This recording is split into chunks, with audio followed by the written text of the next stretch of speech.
मेरे प्यारे देशवासियों, नमस्कार। आप सभी को क्रिसमस की अनेक-अनेक शुभकामनाएँ। आज का दिन सेवा, त्याग और करुणा को अपने जीवन में महत्व देने का अवसर है। ईसा मसीह ने कहा, गरीबों को हमारा उपकार नहीं, हमारा स्वीकार चाहिए। सेंट ल्यूक के गॉस्पेल में लिखा है, जीसस ने न केवल गरीबों की सेवा की है, बल्कि गरीबों के द्वारा की गई सेवा की भी सराहना की है। और यही तो असली एम्पावरमेंट है। इससे जुड़ी एक कहानी भी बहुत प्रचलित है। उस कहानी में बताया गया है कि जीसस एक टेम्पल ट्रेजरी के पास खड़े थे। कई अमीर लोग आए, ढेर सारे दान दिए।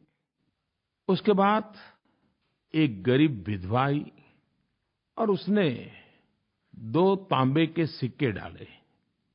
एक तरह से देखा जाए 2 तांबे के सिक्के कुछ मायना नहीं रखते। वहाँ खड़े भक्तों के मन में कुतूहल होना बड़ा स्वाभाविक था। तब जीसस ने कहा कि उस विधवा महिला ने सबसे ज्यादा दान किया है, क्योंकि औरों ने बहुत कुछ दिया, लेकिन इस विधवा ने तो अपना सब कुछ दे दिया है। आज 25 दिसंबर महामना मदन मोहन मालवीय जी की भी जयंती है। भारतीय जनमानस में संकल्प और आत्मविश्वास जगाने वाले मालवीय जी ने आधुनिक शिक्षा को एक नई दिशा दी। उन्हें जयंती पर भावभीनी श्रद्धांजलि। अभी 2 दिन पहले मालवीय जी की तपोभूमि बनारस में मुझे कई सारे विकास के कार्यों का शुभारंभ करने का अवसर मिला। मैंने वाराणसी में बीएचयू में महामना मदन मोहन मालवीय कैंसर सेंटर का भी शिलान्यास किया है। इस पूरे क्षेत्र में निर्माण हो रहा ये कैंसर सेंटर न सिर्फ पूर्वी उत्तर प्रदेश, लेकिन झारखंड, बिहार तक के लोगों के लिए एक बहुत बड़ा वरदान होगा। आज भारत रत्न एवं पूर्व प्रधानमंत्री आदरणीय अटल बिहारी वाजपेयी जी का भी जन्मदिन है। ये देश अटल जी के योगदान को कभी नहीं भुला सकता। उनके नेतृत्व में हमने परमाणु शक्ति में भी देश का सर ऊपर किया। पार्टी नेता हो, संसद सदस्य हो, मंत्री हो या प्रधानमंत्री, अटल जी ने प्रत्येक भूमिका में एक आदर्श को प्रतिष्ठित किया। अटल जी के जन्मदिन पर मैं उनको प्रणाम करता हूँ और उनके उत्तम स्वास्थ्य के लिए ईश्वर से प्रार्थना करता हूँ। एक कार्यकर्ता के नाते अटल जी के साथ कार्य करने का सौभाग्य मिला। अनेक स्मृतियाँ आँखों के सामने उभर करके आती हैं। आज सुबह-सुबह जब मैंने ट्वीट किया तो एक पुराना वीडियो भी मैंने शेयर किया है। एक छोटे कार्यकर्ता के रूप में अटल जी का स्नेह वर्षा का सौभाग्य कैसा मिलता था, उस वीडियो को देख करके ही पता चलेगा। आज क्रिसमस के दिन सौगात के रूप में देशवासियों को 2 योजनाओं का लाभ मिलने जा रहा है। एक प्रकार से 2 नवतर योजनाओं का आरंभ हो रहा है। पूरे देश में गाँव हो या शहर हो, पढ़े लिखे हो या अनपढ़ हो, कैशलेस क्या है, कैशलेस कारोबार कैसे चल सकता है, बिना कैश खरीदारी कैसे की जा सकती है, चारों तरफ एक जिज्ञासा का माहौल बना है। हर कोई एक दूसरे से सीखना समझना चाहता है। इस बात को बढ़ावा देने के लिए मोबाइल बैंकिंग को ताकत मिले इसलिए, ई-पेमेंट की आदत लगे इसलिए भारत सरकार ने ग्राहकों के लिए और छोटे व्यापारियों के लिए प्रोत्साहन योजना का आज से प्रारंभ हो रहा है। ग्राहकों को प्रोत्साहन करने के लिए योजना है लकी ग्राहक योजना और व्यापारियों को प्रोत्साहन करने के लिए योजना है डिजी धन व्यापार योजना।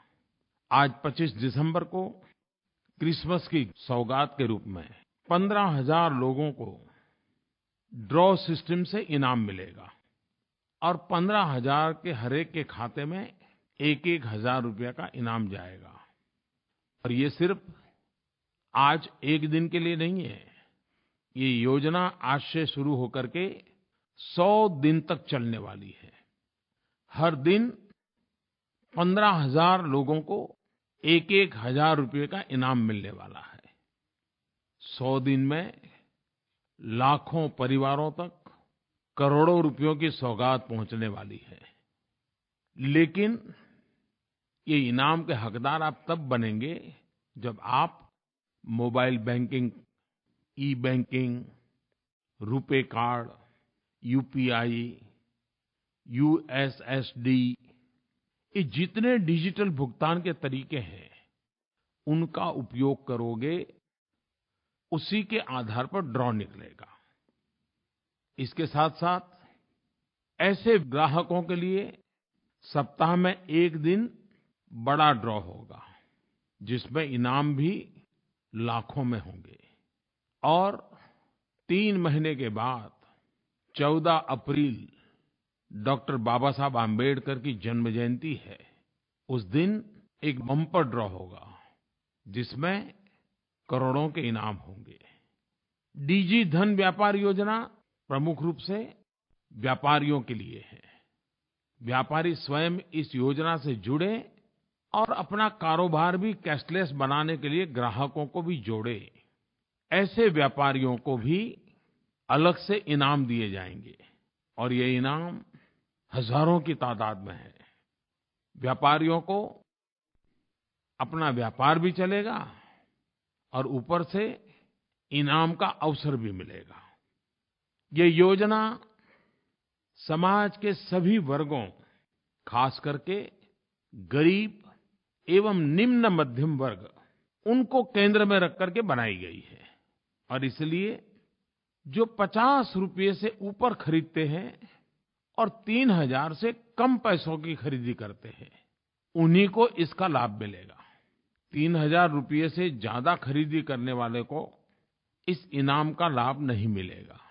गरीब से गरीब लोग भी यूएसएसडी का इस्तेमाल कर फीचर फोन, साधारण फोन के माध्यम से भी सामान खरीद भी सकते हैं, सामान बेच भी सकते हैं और पैसों का भुगतान भी कर सकते हैं।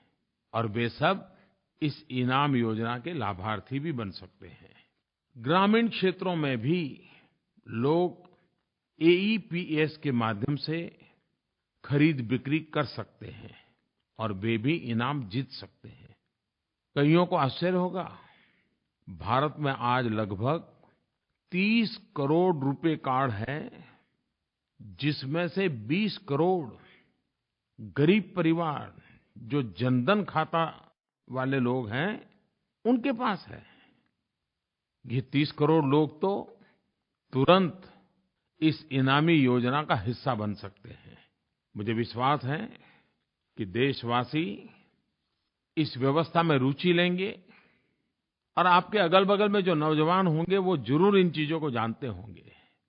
आप थोड़ा-सा उनको पूछोगे वो बता देंगे। अरे आपके परिवार में भी 10वीं 12वीं का बच्चा होगा तो वो भी भली-भांति ये चीज आपको सिखा देगा। ये बहुत सरल है। जैसे आप मोबाइल फोन से व्हाट्सएप भेजते हैं ना, उतना ही सरल है।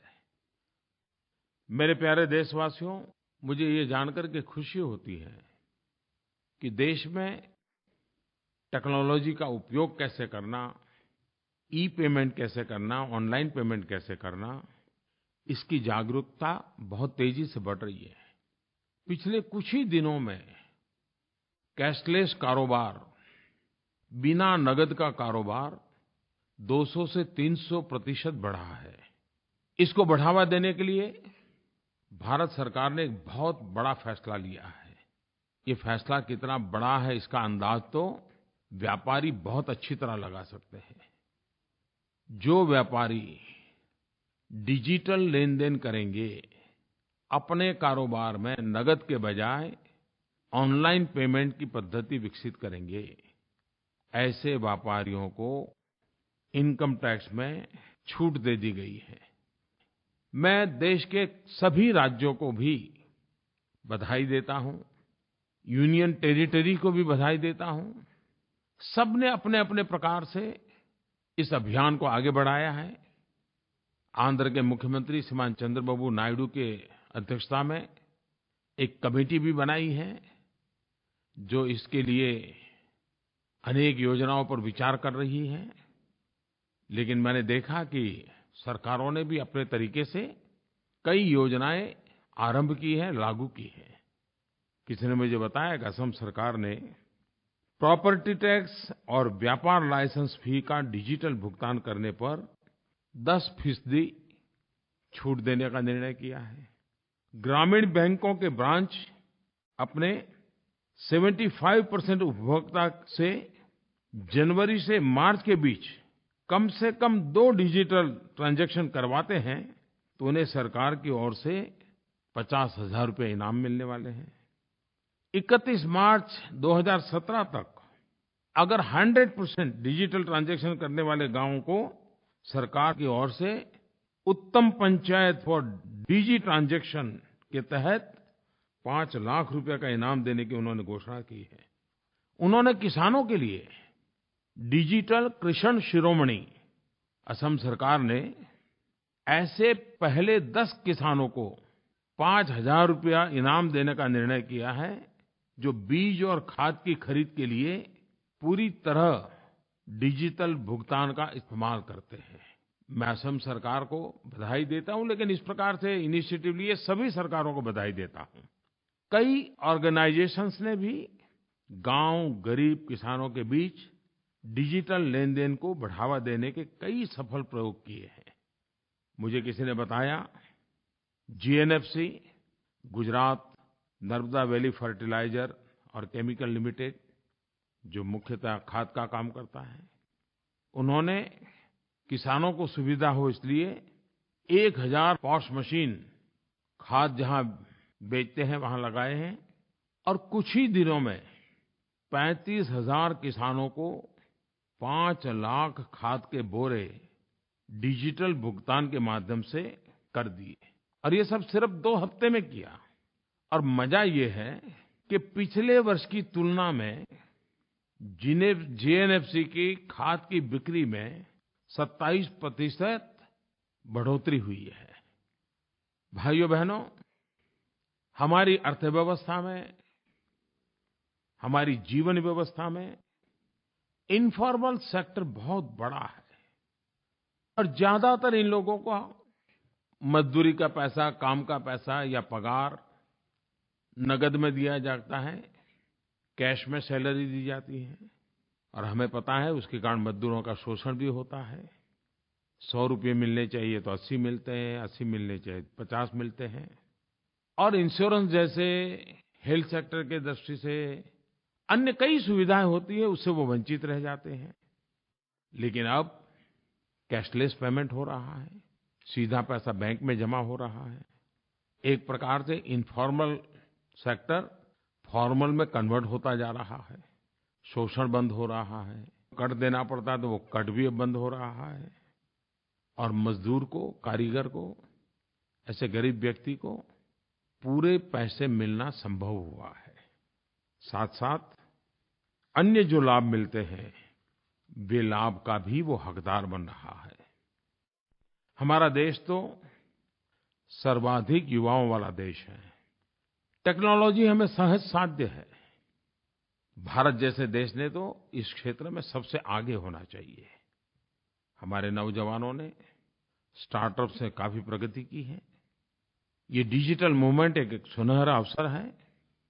हमारे नौजवान नए-नए आइडियाज़ के साथ, नई-नई टेक्नोलॉजी के साथ, नई-नई पद्धति के साथ इस क्षेत्र को जितना बल दे सकते हैं देना चाहिए, लेकिन देश को काले धन से, भ्रष्टाचार से मुक्त कराने के अभियान में पूरी ताकत से हमने जुड़ना चाहिए। मेरे प्यारे देशवासियों, मैं हर महीने मन की बात के पहले लोगों से आग्रह करता हूँ कि आप मुझे अपने सुझाव दीजिए, अपने विचार बताइए, और हज़ारों की तादाद में माइगोव पर, नरेंद्र मोदी App पर इस बार जो सुझाव आए, मैं कह सकता हूँ 80-90% सुझाव भ्रष्टाचार और काले धन के खिलाफ़ की लड़ाई के संबंध में आए। नोटबंदी की चर्चा आई। इन सारी चीज़ों को जब मैंने देखा तो मैं मोटे-मोटे तौर पे कह सकता हूँ कि मैं उसको 3 भागों में विभाजित करता हूँ। कुछ लोगों ने जो मुझे लिखा है, उसमें नागरिकों को कैसी-कैसी कठिनाइयाँ हो रही हैं, कैसी असुविधाएँ हो रही हैं, इसके संबंध में विस्तार से लिखा है। लिखने वालों का दूसरा तबका वो है जिन्होंने ज़्यादातर उन बातों पर बल दिया है कि इतना अच्छा काम, देश की भलाई का काम, इतना पवित्र काम, लेकिन उसके बावजूद भी कहाँ-कहाँ, कैसी-कैसी धांधली हो रही है। किस प्रकार से बेईमानी के नए-नए रास्ते खोजे जा रहे हैं, इसका भी ज़िक्र लोगों ने किया है। और तीसरा वो तबका है जिन्होंने जो हुआ है उसका तो समर्थन किया है, लेकिन साथ-साथ ये लड़ाई आगे बढ़नी चाहिए। भ्रष्टाचार, काला धन पूर्णतया नष्ट होना चाहिए, इसके लिए और कठोर कदम उठाने चाहिए तो उठाने चाहिए। ऐसा बड़ा ही बल देकर के लिखने वाले लोग भी हैं। मैं देशवासियों का आभारी हूँ कि इतनी सारी चिट्ठियाँ लिख करके मुझे आपने मदद की है।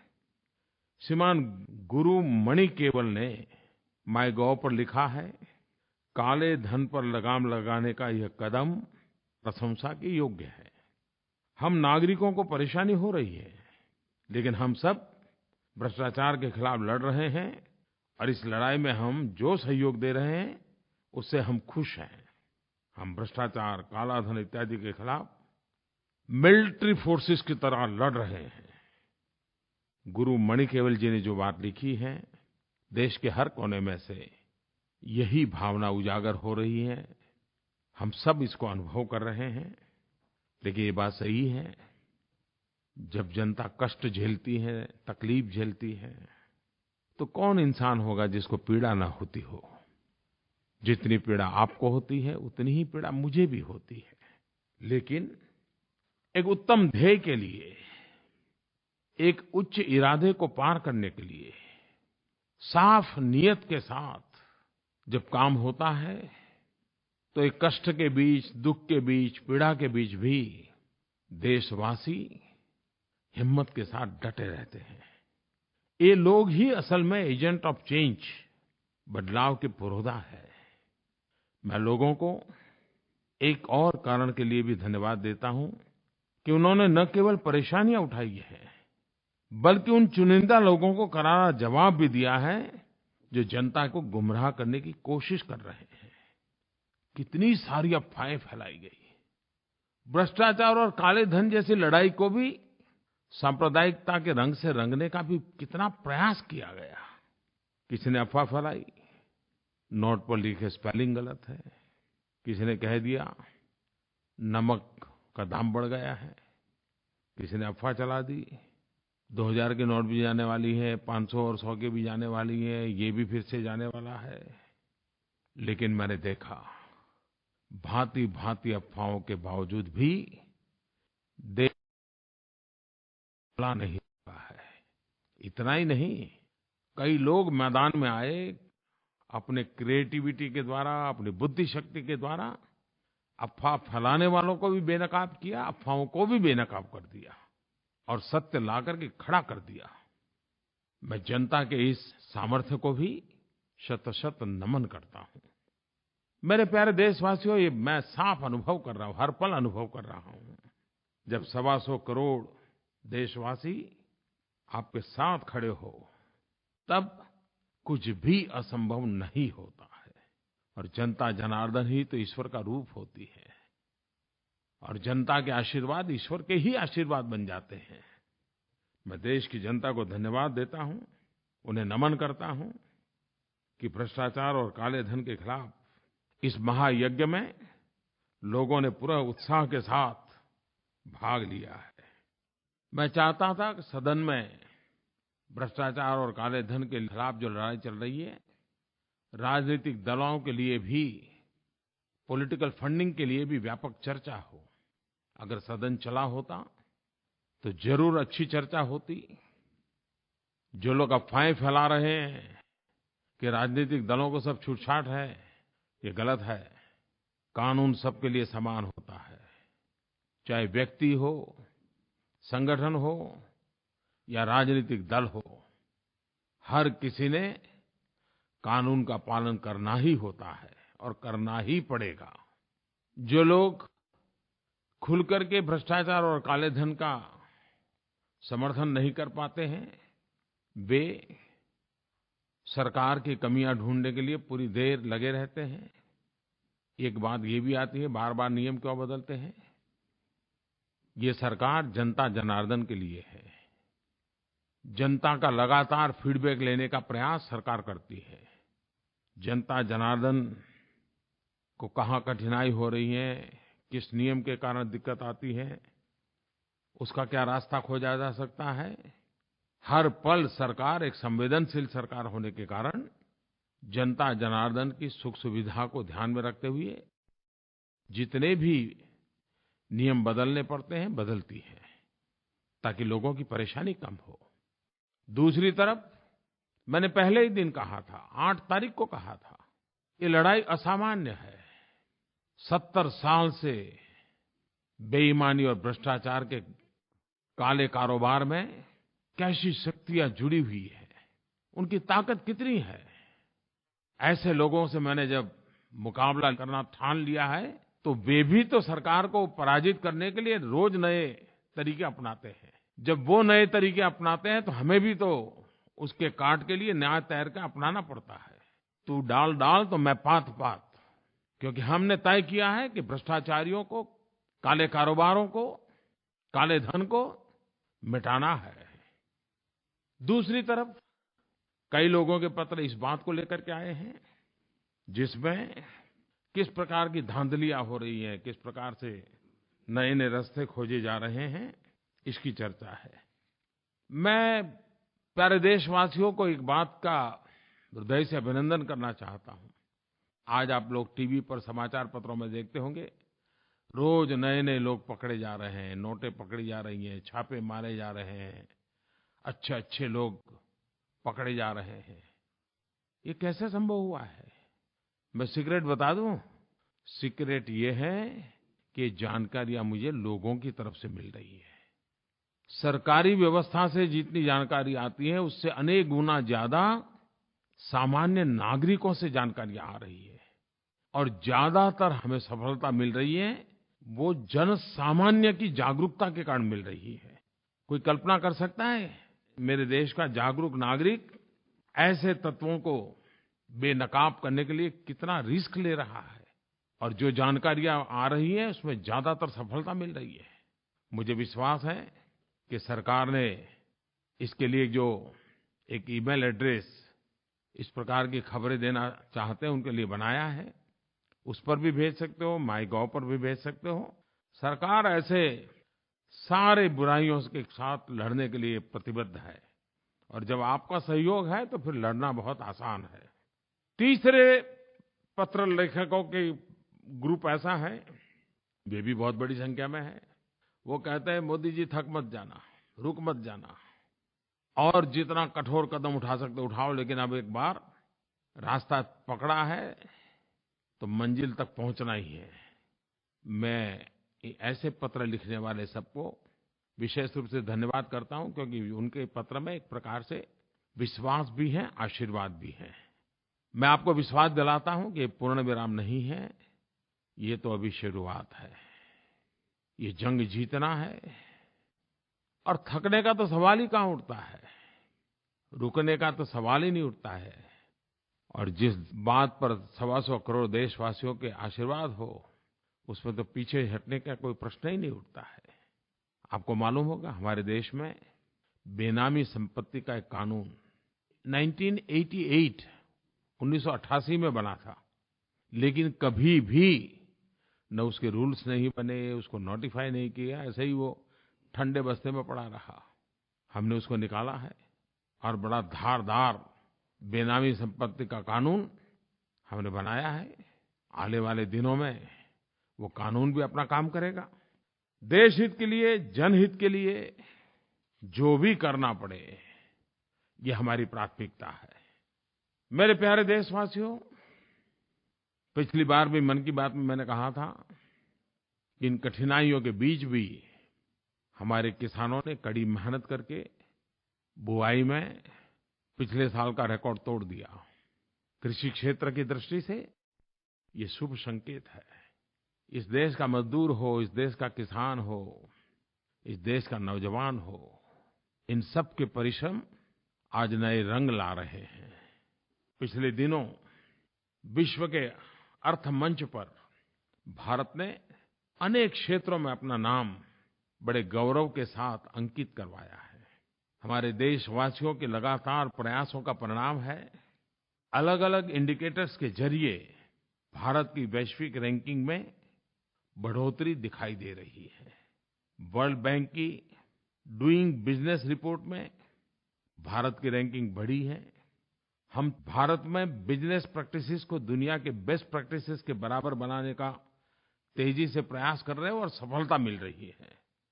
अंकटेड उसके द्वारा जारी वर्ल्ड इन्वेस्टमेंट रिपोर्ट के अनुसार top prospective host economies for 2016-18 में भारत का स्थान तीसरा पहुंच गया है। वर्ल्ड इकोनॉमिक फोरम के ग्लोबल कॉम्पिटिटिवनेस रिपोर्ट में भारत ने 32 रैंक की छलांग लगाई है। ग्लोबल इनोवेशन इंडेक्स 2016 में हमने 16 स्थानों की बढ़त हासिल की है और वर्ल्ड बैंक के लॉजिस्टिक्स परफॉर्मेंस इंडेक्स 2016 में 19 रैंक की बढ़ोतरी हुई है।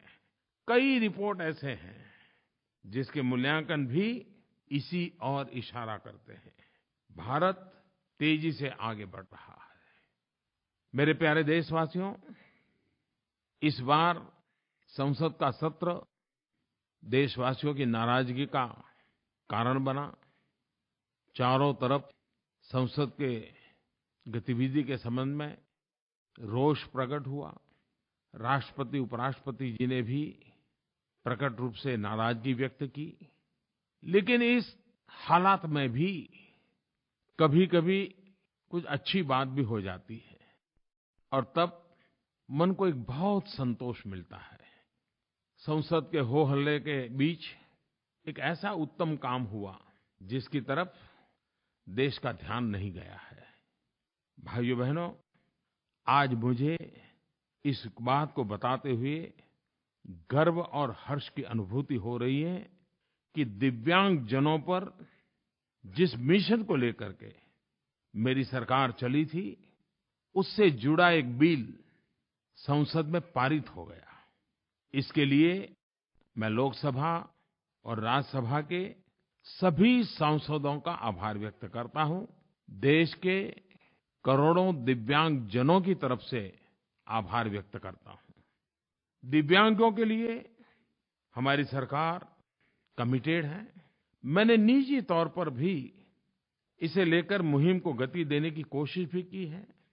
मेरा इरादा था दिव्यांगजनों को उनका हक मिले, सम्मान मिले, जिसके वो अधिकारी हैं। हमारे प्रयासों और भरोसों को हमारे दिव्यांग भाई बहनों ने उस वक्त और मजबूती दी जब वे पैरालम्पिक्स में 4 मेडल जीत करके ले आए।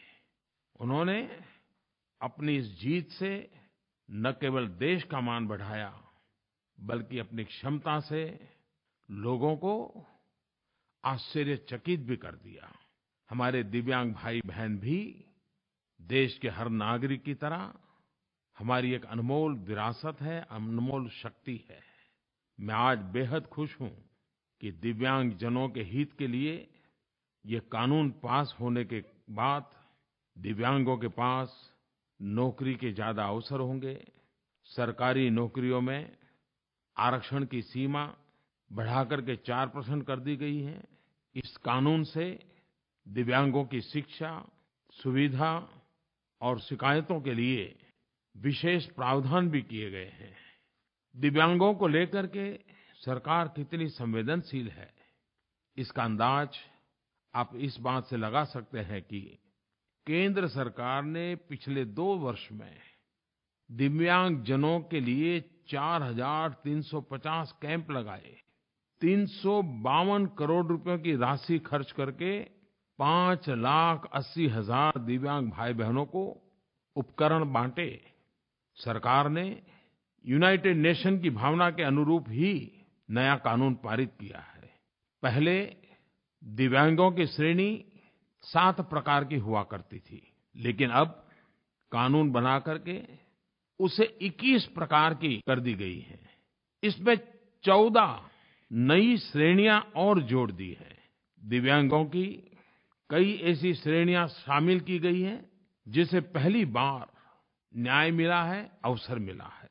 जैसे थैलेसेमिया, पार्किंसन या फिर बौनापन, ऐसे क्षेत्रों को भी इस श्रेणी के साथ जोड़ दिया गया है।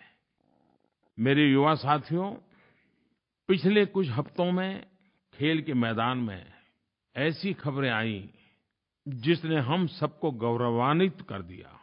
भारतीय होने के नाते हम सबको गर्व होना बहुत स्वाभाविक है। भारतीय क्रिकेट टीम की इंग्लैंड के खिलाफ 4-0 से सीरीज में जीत हुई है। इसमें कुछ युवा खिलाड़ियों की परफॉर्मेंस काबिल-ए-तारीफ रही। हमारे नौजवान करुण नायर ने ट्रिपल सेंचुरी लगाई, तो केएल राहुल ने 199 रनों की पारी खेली।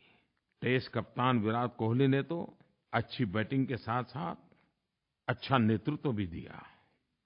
भारतीय क्रिकेट टीम के ऑफ स्पिनर गेंदबाज आर अश्विन को आईसीसी ने वर्ष 2016 का क्रिकेटर ऑफ द ईयर और बेस्ट टेस्ट क्रिकेटर घोषित किया है। इन सबको मेरी बहुत-बहुत बधाइयाँ, ढेर सारी शुभकामनाएं।